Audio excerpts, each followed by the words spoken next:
السلام علیکم، خوش آمدید، صبح خیر تمام دیکھنے والوں کو۔ پروگرام ہے گڈ مارننگ کراچی اور میں ہوں آپ کا میزبان محمد یاسر۔ پروگرام میں ناظرین مختلف حوالوں سے گفتگو کی جاتی ہے، مختلف مسائل کے حوالے سے۔ عوامی نوعیت کے جو مسائل ہیں پروگرام میں زیادہ زیر بحث آتے ہیں۔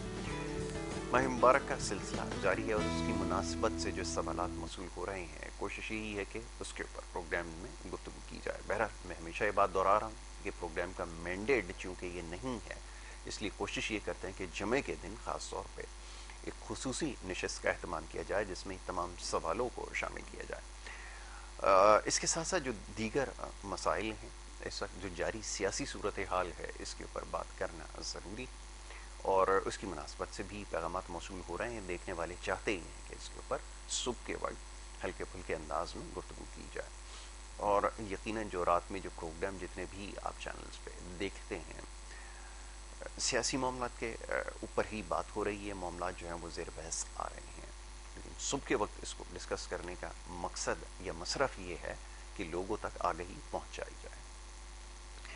بہرحال جی، اب چند ایک ایسے مسائل ہیں جن کی نشاندہی کی گئی ہے، دیکھنے والے چاہتے ہی ہیں کہ اس کے اوپر بھی پروگرامز میں گفتگو کی جائے، خاص طور پہ جو معاشی مسائل ہیں یا جو سماجی مسائل ہیں اس کے اوپر بات کریں، تو یقیناً یہ ہماری جو ٹو ڈو لسٹ ہے اس میں شامل ہے، یعنی آنے والے پروگرامز میں چل کے اس کے اوپر تفصیلاً ایک پروگرام رکھا جائے گا، خاص طور پہ ایجوکیشن کے حوالے سے جو ہمارے سیگمنٹس ہوتے ہیں اس کی مناسبت سے بھی لوگ اپنی تجاویز بھیجتے ہیں کہ ایسے معاملات خاص طور پہ جن کا شعبہ تعلیم سے تعلق ہے اس کے اوپر بات کی جائے۔ یقیناً اس کا یہ سلسلہ آگے بڑھائیں گے اور اس پہ تفصیلاً گفتگو ہوگی بھی، لیکن آج کیونکہ جو اس وقت سیاسی معاملات جیسے میں نے عرض کیا کہ زیر بحث آ رہے ہیں، جاری صورتحال کے حوالے سے بات کرنا ضروری بھی ہے، لوگوں تک آگہی پہنچانا بھی ضروری ہے، تو اس موضوع کو آج موضوع گفتگو بنایا جائے گا۔ معزز مہمان اسٹوڈیوز میں تشریف فرما ہے، معزز مہمانوں کو پہلے خوش آمدید کہوں گا اور اس کے بعد پھر ہماری گفتگو کا سلسلہ جاری رہے گا۔ پہلے جو ہمارے معزز مہمان تشریف فرما ہیں، آپ ایک تجزیہ کار ہیں، بڑی اچھی گفتگو کرتے ہیں، مختلف پروگرامز میں آپ انہیں دیکھتے بھی ہیں ہمارے ہی چینلز کے اوپر، اور ساتھ ساتھ ہمارے پروگرام کا بھی حصہ بنتے آئے ہیں۔ آج ایک دفعہ پھر ہم نے مدعو کر رکھا ہے علی ہمایوں مرزا صاحب کو تجزیہ کار ہیں، انہیں میں خوش آمدید کہوں گا۔ بہت شکریہ علی بھائی پروگرام میں وقت دینے کے لیے۔ دوسری ہماری ایک اور بڑی خاص مہمان، آپ ان کو بھی مختلف پروگرامز میں دیکھتے ہیں، بڑی اچھی گفتگو آپ بھی کرتی ہیں اور اپنی پارٹی کا دفاع جو ہے بہت اچھے انداز سے کرتی ہیں، پاکستان تحریک انصاف سے آپ کا تعلق ہے، فوزیہ صدیقی صاحبہ، ان کو میں خوش آمدید کہوں گا۔ بہت شکریہ فوزیہ پروگرام میں وقت دینے کے لیے۔ علی ہمایوں صاحب، گفتگو کا آغاز آپ سے کیا جائے، جاری صورتحال کے حوالے سے بڑی لمبی تمہید میں نے مانی، لوگوں تک آگہی پہنچانا ضروری ہے۔ اب یہ بیڑا کیونکہ ہم نے اٹھا رکھا ہے اور یہ ہماری ذمہ داری بھی ہے، خاصی تنقید کا نشانہ بھی بنایا جاتا ہے کہ لوگوں تک جو ہے وہ سچی بات نہیں پہنچائی جاتی یا نہیں دکھائی جاتی۔ یہ تو ہوئی ایک بات۔ اب ذرا یہ فرمائیے گا کہ آپ صورتحال کا جائزہ لے رہے ہیں، سارے حالات و واقعات آپ کے سامنے ہیں، کیا اس سے نتیجہ خاص کرنے کی کوشش کرتے ہیں؟ یہ حکومتیں آنی جانی تو چلتی رہتی ہیں، لیکن کوئی اس چیز کا دعویٰ کرے کوئی شخص کہ جناب کوئی سازش کا نشانہ اس کو بنایا گیا ہے، تو یاد کر کے ٹھیک سے آپ بتائیے اپنے تجربے سے کہ کون سی ایسی حکومت ہے جس نے جاتے ہوئے یہ دعویٰ نہیں کیا کہ اس کے خلاف کوئی سازش رچائی گئی ہو؟ فرمائیے۔ بہت شکریہ یاسر آپ کا۔ دیکھیے بات یہ ہے کہ جو گزشتہ حکمران ہیں اور سابق جی وزیر اعظم جی عمران خان اور ان کی جو سابق رجیم تھی جی پوری، ان کا کہنا ہے ہم، یہ کہ جی ہمارے خلاف سازش کی گئی، جی اور یہ سازش جو ہے وہ امریکہ سے کی گئی، یہی اب تک کا بیانیہ ہے۔ بیان جو ان کا ہے۔ اب سوال یہ ہے کہ اس قسم کے کیبلز جو ہیں ہم، وہ مختلف ممالک سے ہم، مختلف ممالک کو مختلف ممالک کو، موصول ہوتے رہتے ہیں، ٹھیک ہے، اور ان کی سیکریسی جو ہے ہم، وہ برقرار رکھی جاتی ہے. جی اور ہمارے ہاں تو دیکھیے نا کہ ہم جب کوئی بھی عہدیدار، کوئی وزیر اعظم، صدر، ان لوگوں سے جب ان کا حلف لیا جاتا ہے تو اس حلف میں کہ جو وہ راز اور معاملات ان کی بھی پاسداری کے وہ پابند ہوتے ہیں. بالکل ایسا ہی ہے. لیکن یہاں صورتحال بالکل مختلف ہے. تو کوئی سازش وازش تو ہے نہیں. اب اگر آپ کانسٹیٹیوشنلی عدم اعتماد کو سازش کہیں تو یہ میری سمجھ سے بالکل ہی بالا ہے. یہاں دیکھیں میں آپ کو بتاؤں یاسر، آج سے کوئی 1.25 سال پہلے آپ ہی کے پروگرام چینل کے اوپر ایک پروگرام ہوتا تھا لائیو وتھ صادق عباسی. اس کی ایگزیکٹ ڈیٹ تو مجھے یاد نہیں ہے، لیکن میں آپ کو وہ کسی وقت کلپ بھیجوں گا. میں نے اس پروگرام میں کہا تھا کہ مجھے ایسا لگتا ہے کہ ان قریب ایک ان ہاؤس چینج جو ہے وہ آنے والا ہے. تو بھائی مجھے تو اس وقت نہ کسی سازش کا پتا تھا، بالکل ٹھیک ہے، اور نہ ایسے کوئی معاملات ہیں. تو وہ کس بنیاد پہ آپ کو لگتا تھا؟ سوال ہی پیدا ہوتا ہے. دیکھیں وہ بیہائنڈ دی کرٹنز جو معاملات ہو رہے تھے، اصل میں آپ کو بتاؤں کہ یہ اس سے قطع نظر اس کے کہ اب کیا معاملات، اور جو D G I S P R نے اپنی تمام وضاحت وغیرہ جو ہے اس معاملے میں وہ سب دے دی ہے، تو ان کا یہ کہنا جو ہے وہ بالکل ہی مطلب بے معنی ہو جاتا ہے. اب تو یہ ڈیبیٹ ہی میں سمجھتا ہوں ختم سمیٹ دی. لیکن اس کے ساتھ ساتھ انہیں بھی اس بات کا ادراک اور اعتراف ایک ضرور کرنا چاہیے تھا کہ دیکھیں نا، اب ہم بھی تو سن رہے تھے نا، جب سے یہ لوگ پاور میں آئے تھے اس وقت سے ہم بھی سن رہے تھے کہ جی ہم اور فوج ایک پیج پہ ہیں، ایک پیج پہ. تو وہ ایک پیج اب نہیں رہا. اور دیکھیے ستم ظریفی یہ ہے کہ پہلے یہ سب کچھ یہاں پر جو ہوا نا پاکستان کے اندر، وہ پیپلز پارٹی کے خلاف ہوتا رہا کہ بھائی چاہے کچھ بھی کرو. اسٹیبلشمنٹ کا کام یہ تھا بس پیپلز پارٹی کا راستہ روکو، چاہے کچھ بھی کرنا. کم از کم میں نے ہوش سنبھالا ضیاء دور میں جب سے میں یہ دیکھا. لیکن پھر اس کے بعد صورتحال 2014 سے مختلف ہوئی، اس میں تبدیلی آئی ہے. اور وہ تبدیلی یہ آئی کہ یہ مین اسٹریم پولیٹیکل پارٹیز کا راستہ روکو. تو اس میں جو ہے وہ نون لیگ کو بھی شامل کر لیا گیا. اور پھر آپ نے دیکھا ہی کہ صبح و شام چور لٹیرے ڈاکو، چور لٹیرے ڈاکو، اور مستقل پولیٹیکل انجینئرنگ کر کے کیسز دونوں جماعتوں کے اوپر. راستہ نہیں روک سکے آپ ان کا. نہیں تو یہ ماضی میں جو غلطیاں ہوئی ہیں اس کا ادراک کبھی نہیں ہوگا کہ یہ جو کیسز بنتے رہے، یہ تو خان صاحب بھی دہراتے رہے کہ یہ تو آپس میں بنائے گئے، ہم نے کون سا کیس ان کے اوپر بنایا. تو غلطیوں کو سدھارنے کا جب موقع ملا یا نیب کو ختم کرنے کا، تب تو کوئی سٹینڈ لینے کے لیے تیار نہیں تھا. میں آپ کو ایک بات بتاؤں، وہ ٹھیک ہے لیکن انہوں نے ایک دوسرے پہ کیسز بنائے، مگر وہ کیسز جو انہوں نے بنائے تو اس میں مدعی آپ بن گئے. یہ ہو گیا. اور جہاں پر آپ کے خلاف مدعی کھڑا ہوا ہے 7.5 سال سے فورن فنڈنگ کیس میں الیکشن کمیشن میں، وہاں پہ آپ کہتے ہیں مدعی کو ہی ہٹا دو. تو انہوں نے تو کبھی ایسی بات نہیں کی، پیپلز پارٹی نے بھی نہیں کی، نون لیگ نے بھی نہیں کی کہ بھئی آپ جو مدعی بنے میں آپ بیچ سے ہٹ جائیں. وہ تو اپنے کیسز آج تک فیس کر رہے ہیں. یعنی جس دن یہ تقریب حلف برداری تھی اس دن بھی ایف آئی اے میں ایک کیس لگا ہوا تھا. پرائم منسٹر صاحب ظاہر ہے انہوں نے تو حلف اٹھانا تھا اور معاملات تھے، لیکن ان کا بیٹا حمزہ وہ اس دن بھی وہاں کورٹ میں جو ہے وہ موجود تھا. تو یہ اس قسم کی باتیں نہ کریں. اور دیکھیے میں آپ کو ایک بات بتاؤں، بڑی بھاری ذمہ داری ہے اس وقت مجھ جیسے لوگوں پہ. میں تو ایک چھوٹا موٹا سا تجزیہ کار، آپ ایک اینکر ہیں، اسی طرح یہ میری بہن بیٹھی، ہم سب جو ہیں ایک آئین کے ماتحت بالکل تابع ہیں، اس کے تابع. تو اس وقت اشد ضرورت ہے کہ آپ خاص طور پر جو نوجوان بچے ہیں جن کو خراب کیا جا رہا ہے ان لفظ کو خرابی آپ استعمال کر رہے ہیں. جی یہ بڑی خوفناک بات ہے. تو ان کو بتایا جائے کہ صحیح اور واٹ غلط از کیا دی ہے. کانسٹیٹیوشن. تو یہ تو سب کا حق ہے نا سب کہ بتایا جائے, پرچار کرے, اپنا میسج دے, صحیح اور غلط کا فیصلہ وقت خود کر لے گا. بچے اب ظاہر ہے کہ یہ بھی سمجھ بوجھ رکھتے ہیں, معاملات کو سمجھ رہے ہیں.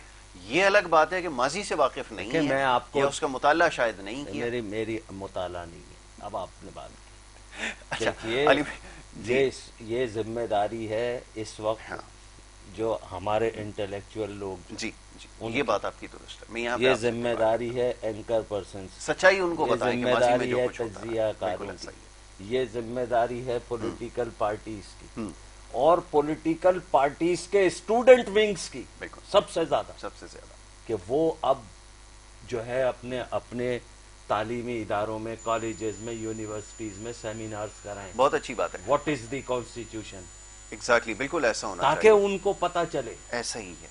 اور میں اس بات پہ اس لیے آپ کی تائید کرتا ہوں یا حمایت کرتا ہوں. ویسے بہت ساری باتوں پہ اختلاف کیا جا سکتا ہے لیکن یہ بات 100% درست ہے کہ ایک تو یہ کہ سچائی بتانا شروع کریں, حقائق سے آگاہ کریں اور اس کے بعد پھر فیصلہ ان کے اوپر چھوڑ دیں. کیونکہ ہمارے بچوں کے ساتھ آج زیادتی میں سمجھتا ہوں یہی ہو رہی ہے کہ ان کو نہ حقائق کا پتہ ہے اور نہ بتایا گیا.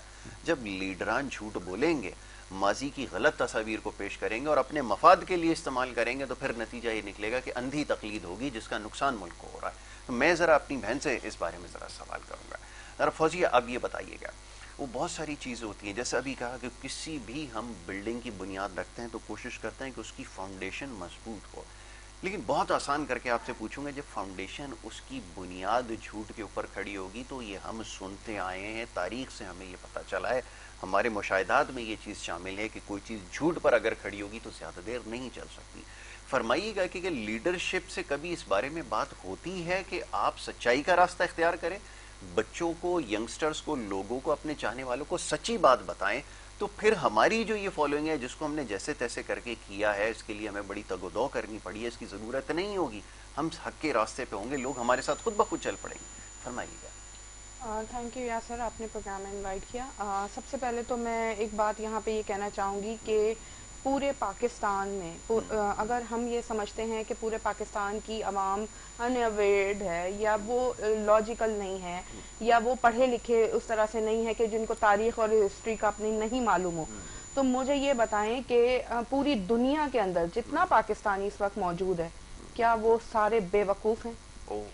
وہ سب بے وقوف لوگ ہیں, وہ انٹلیکچوئل لوگ ہیں. جتنا انٹلیکچوئل طبقہ ہے نہیں فوزیہ میری بات سنیں, پہلے میری عرض سنیں, میں یہاں روکوں گا. نہیں غلط بات آپ نے کی ہے. دیکھیں پہلے تو یہ سمجھ لیں کہ یہ جو ہمیں پاکستان سے باہر آپ جو یہ تاثر دینے کی کوشش کر رہے ہیں نا کہ پاکستان سے باہر مقیم جو لوگ فالو کر رہے ہیں تو وہ بالکل حق کے راستے پہ ہیں, وہ پڑھے لکھے ہیں, ایسا نہیں, خدا رہا ایسا نہیں. پہلے میری گزارش سنیں کہ پہلے اس چیز کو درست کر لیں. میں وہی آپ سے عرض کر رہا ہوں کہ فاؤنڈیشن ٹھیک کر لیں, آگے جا کے نقصان ہوگا. لوگ دنیا میں معلومات کا اس وقت جال بچھا ہوا ہے, لوگوں کے پاس معلومات ہیں, اب صحیح ہے یا نہیں وہ ایک الگ بات ہے. دوسری بات یہ کہ جو پیمانہ سیٹ کرنے کی کوشش کی جا رہی ہے کہ باہر والے اگر ہمیں فالو کر رہے ہیں تو صحیح ہے, تو باہر اس سے زیادہ فالوئنگ ماضی میں اور بہت ساری جماعتوں کی رہی ہے, ایک چیز. دوسری بات یہ کہ یہ جو آپ نے بیانیہ قائم کرنے کی جو آپ کوشش کر رہے ہیں نا, اپنے لوگوں کو کوئی ڈیگریڈ نہیں کر رہا, بس حقائق سے کون کتنا آگاہ ہے یہ بات پتہ کر رہا ہے. پاکستان کا قومی ترانہ کس نے لکھا ہے آپ کی لیڈرشپ کو بھی نہیں پتا ہوگا, اور کب رائج ہوا, کب آئین کا حصہ بنا, پاکستان میں پہلے کب پڑھا گیا یہ بھی نہیں پتا ہوگا. چھوڑے پاکستان سے باہر مقیم, میں پاکستان سے باہر رہا ہوں, مجھے ان ساری چیزوں کا پتا ہے. پاکستان سے باہر لوگ رہنے والے پاکستان کے بارے میں کتنا جانتے ہیں اس کا آپ اندازہ اس لیے لگا لیں کہ آپ یہاں رہتی ہیں. آپ مجھے بتائیں شیخو پورہ میں کتنی سڑکیں ہیں جو شہر کے اندر اور شہر کے باہر جا رہی ہیں, آپ بتائیے مجھے. دیکھیں میں سب سے پہلے تو آپ کو یہ بول رہی ہوں کہ جو میں نے اسٹیٹمنٹ اپنا دیا کہ پورے پاکستان کی اسٹیٹمنٹ ہی میری گزارش یہ ہے کہ پہلے اس کو ذرا تصحیح کر لی جائے کہ یہ جو پیمانہ بنا رہے ہیں کہ باہر والے ہمیں فالو کر رہے ہیں تو یہ صحیح ہے. آپ ابھی اس چیز کو دوبارہ سے اس کے اوپر لے کے جا رہے ہیں. آپ میری بات کو پوری بات تو سن لیں. پہلی بات تو یہ کہ جس طریقے سے میں نے کہا کہ ہماری پاکستانی عوام آپ جو کہہ رہے ہیں کہ اگر ایک نیریٹو بلڈ ہو گیا ہے کہ عوام کو یہ پتا چل رہا ہے کہ سچ کیا ہے جھوٹ کیا ہے اور ہم یہ نیریٹو بلڈ کرنا چاہ رہے ہیں کہ ہم اگر سچ بول رہے ہیں اور سب باقی سارے جھوٹے، تو یہ بات نہیں ہے. بات ساری یہ ہے کہ جو اس وقت معاملات اور حالات مسلسل ملک کے ساتھ چل رہے ہیں، ہم نے صرف عوام کو اس حقائق سے آگاہ کیا. عوام اتنی بیوقوف نہیں ہے، سب کے پاس انٹرنیٹ ہے، سب کے پاس بکس ہیں، لائبریریز ہیں، لوگ پڑھتے ہیں. لوگ ایسا نہیں ہے کہ آج کل کا جو یوتھ ہے یا آج کل کے جو لوگ ہیں وہ ریسرچ ضرور کرتے ہیں. اگر کوئی سٹیٹمنٹ کہیں کوئی آتی ہے تو لوگ اس کو ریسرچ ضرور کرتے ہیں کہ آیا کہ یہ فیک اسٹوری ہے، کیونکہ پہلے تو بہت زیادہ فیک اسٹوریز کا جال بچھا دیا گیا. اور ہم نے ہمیشہ دیکھا کہ چاہے وہ بھٹو کا دور ہو، چاہے وہ نواز شریف کا دور ہو، کہیں بھی ہو، یہ چیز چلی آ رہی ہے کہ فیک اسٹوریز قائم کی جاتی ہیں اور اس کے اوپر حکومتیں بنائی بھی جاتی ہیں، حکومتیں گرا بھی دی جاتی ہیں. تو ہم اس چیز کو آگے لے کے چلتے ہیں. اگر آپ نے یہ بولا کہ پاکستان سے باہر کا بیانیہ، پاکستان سے باہر کے بیانیے کی بات یہ نہیں ہے کہ وہ بھی جو کہہ رہے ہیں وہ صحیح ہے، ان کے بھی ادر پارٹیز کے بھی بہت سارے فالوئنگ ہے، فین فالوئنگز ہیں، وہ لوگ بھی اسی نیریٹو کو لے کے چل رہے ہیں جو ان کی لیڈرشپ لے کے چل رہی ہے. بات یہ ہے کہ ہمیں عوام کو یہ بتانا ہے کہ آپ کے پاکستان کے ساتھ دو ہاتھ کہاں کہاں ہوئے اور کس کس نے کیے.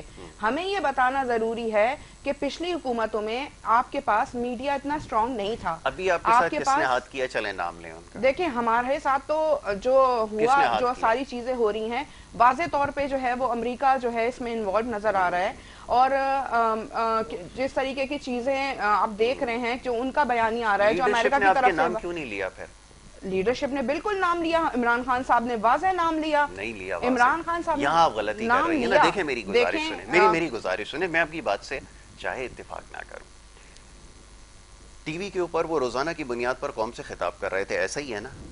ایک دفعہ ان کے منہ سے نام نکلا، انہوں نے کہا نہیں یہ سلپ آف ٹنگ ہے، وہ اصل میں کچھ اور معاملہ تھا. علی بھائی ایسا ہی ہے یا میں کوئی تجاوز کر رہا ہوں؟ ایسا ہی ہوا ہے، آپ نے ایسا ہی دیکھا تھا. انہوں نے کہا یہ سلپ آف ٹنگ ہے، انہوں نے نام نہیں لیا. گزارش ہی ہے، کچھ دیر پہلے بھی اس معاملے کے اوپر گفتگو ہوئی تھی. یہ تھوڑا سا مختلف نوعیت ہے، یقیناً آپ کے ابھی ایمبٹ میں نہیں آتا اور نہ میں آپ سے اس کے بارے میں پوچھ رہا ہوں. ظاہر ہائر لیڈرشپ میں یا ہائرارکی میں سے کوئی ہوتا تو میں اس سے ضرور پوچھتا. جواب خیر ان کے پاس بھی اس وقت کوئی نہیں ہے. لیکن سوال یہ پیدا ہوتا ہے کہ یہ سب چیزیں پیش کرنے کی کیوں ضرورت پیش آ رہی ہے؟ ابھی علی بھائی نے کچھ دیر پہلے تذکرہ کیا کہ جو حساس معاملات ہوتے ہیں ان کو حساس رہنے دیا جائے، یہ آپ کی آئینی ذمہ داری ہے. کارکردگی کے حوالے سے مطمئن ہے؟ بالکل ہم اب اپنی کارکردگی سے مطمئن ہیں. آپ ہمارے جتنے بھی پروگرامز دیکھ لیں، ان کی 70 سالہ تاریخ میں آپ دیکھ لیں آپ نے کون سا ایسا کام کیا جو عوام کی خدمت کے لیے ہوا. آپ نے کرپشن کیسا کام کیا جو ادر پارٹیز ہیں، آپ اس میں نون لیگ دیکھ لیں، آپ پیپلز پارٹی دیکھ لیں. دیکھیں بھٹو صاحب کا جو دور تھا نا، اس کے بعد سے پیپلز پارٹی نے وہ کام نہیں کیا جو بھٹو کے دور کی ایک خاص بات بتائیں کیا تھی. بھٹو صاحب نے جو ہے وہ اس وقت بھی دیکھیں، بھٹو صاحب کی جو بات آپ ابھی لے آئے، بھٹو صاحب نے بھی تو اس وقت ایک آواز اٹھائی تھی جس کے اوپر بھٹو صاحب کو جو ہے وہ پھانسی دے دی گئی. ان کے یہ بھی اس طرح کے محرکات پیدا کر دیے گئے کہ بھٹو صاحب کس مقدمے میں نامزد ہوئے تھے. بھٹو صاحب ایک قتل کے مقدمہ تھا. کس نے بنایا تھا یہ تو بس سب تحقیق کیجئے، تحقیق اس کے اوپر ضرور کیجئے.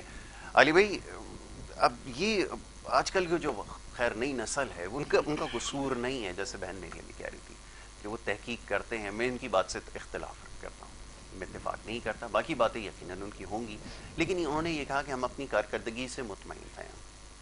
بریک کے لیے کہہ دیا گیا ہے. ایک چھوٹی سی بریک میں لے لیتا ہوں. بریک کے بعد جب واپس آؤں گا تو گفتگو کا سلسلہ پھر یہاں پہ جاری رکھیں گے. آپ دیکھتے رہیں پروگرام گڈ مارننگ کراچی.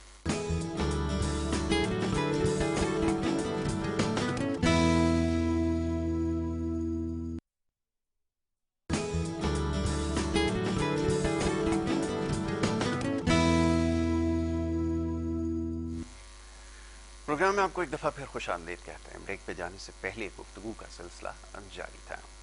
بات ہو رہی تھی جناب حکومت کی کارکردگی کے حوالے سے. معزز مہمان تشریف فرمائے ہیں، انہی کی طرف چلتے ہیں، ان سے ذرا گفتگو اس بارے میں کر لی جائے. علی ہمایوں مرزا صاحب ہمارے بڑے محترم یہاں پہ تشریف فرمائے، سیاست کا جائزہ لے بھی رہے ہیں اور لیتے آئے بھی ہیں. ماضی میں بھی بہت سارے حالات و واقعات جن کا کچھ دیر پہلے تذکرہ ہوا. علی بھائی کسی بھی حکومت کی کارکردگی کو جانچنے کے لیے دیکھا جاتا ہے کہ اس نے کیا عوام کو کس طرح فائدہ پہنچا ہے. میرے خیال میں معیار یہی ہونا چاہیے کہ کس نے کس حد تک ڈیلیور کیا. عوام کے معیار زندگی بہتر ہوا تو یہ چیز کھل کر سامنے آ جائے گی کہ وہ کس حد تک اپنے مقصد میں کامیاب ہوا. لیکن یہاں صورتحال مختلف رہی ہے.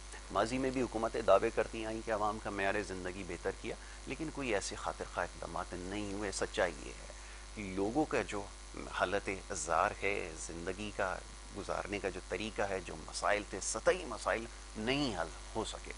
چاہے عمران خان ہو یا ماضی میں کوئی بھی حکومت ہو, لوگ تو وہیں کھڑے ہیں.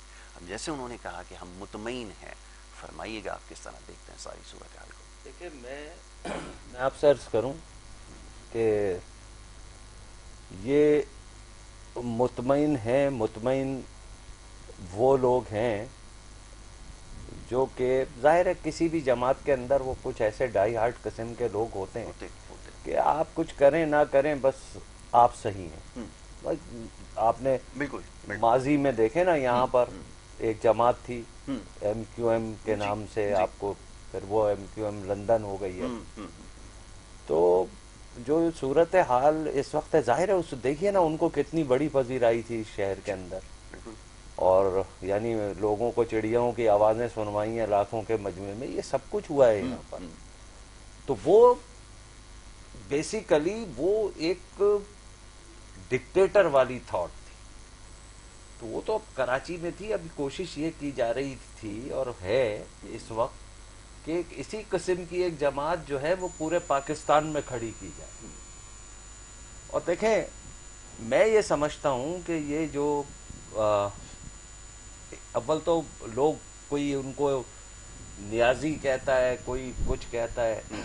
میں تو سمجھتا ہوں کہ ان کا نام ہونا چاہیے عمران ضیاء.